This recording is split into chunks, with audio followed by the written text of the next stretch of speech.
नाग पंचमी सावन का एक महत्वपूर्ण त्योहार है जो नाग देवताओं को समर्पित है।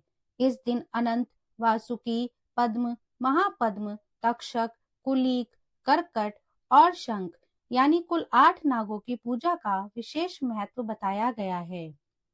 नागों का हिंदू धर्म के देवी देवताओं के साथ बहुत पुराना रिश्ता रहा है। जैसे भगवान विष्णु की शैया शेष नाग है, तो वहीं भगवान शिव के गले का आभूषण नाग देवता है, जिस कारण से नाग देवताओं को सनातन धर्म में पूजनीय माना जाता है और नाग पंचमी के दिन उनकी विशेष रूप से पूजा होती है। नाग पंचमी व्रत कथा। नाग पंचमी से जुड़ी एक पौराणिक कथा अनुसार समुद्र मंथन के समय नागों ने अपनी माता की बात नहीं मानी थी, जिससे क्रोधित होकर उन्होंने अपने ही पुत्रों को जन्मेजय के यज्ञ में भस्म होने का श्राप दे दिया। माता का ऐसा श्राप पाकर सभी नाग घबरा गए और वो ब्रह्मा जी की शरण में पहुंचे।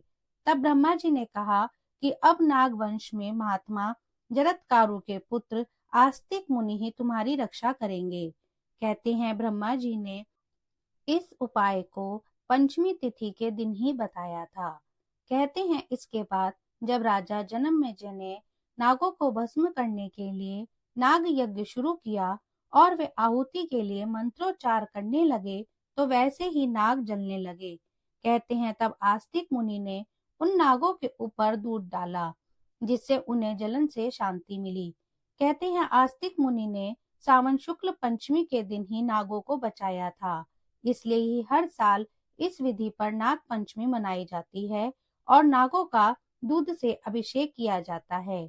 वहीं एक अन्य पौराणिक मान्यता के अनुसार जब समुद्र मंथन के दौरान किसी को भी रस्सी नहीं मिल रही थी, तब इस समय वासुकी नाग को रस्सी की जगह पर इस्तेमाल किया गया। कहते हैं इसके बाद से ही इस तिथि को नाग पंचमी का पर्व मनाया जाने लगा।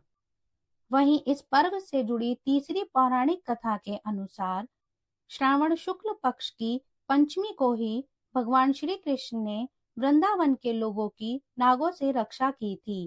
कहते हैं इसके बाद से ही नागों की पूजा की परंपरा चली आ रही है।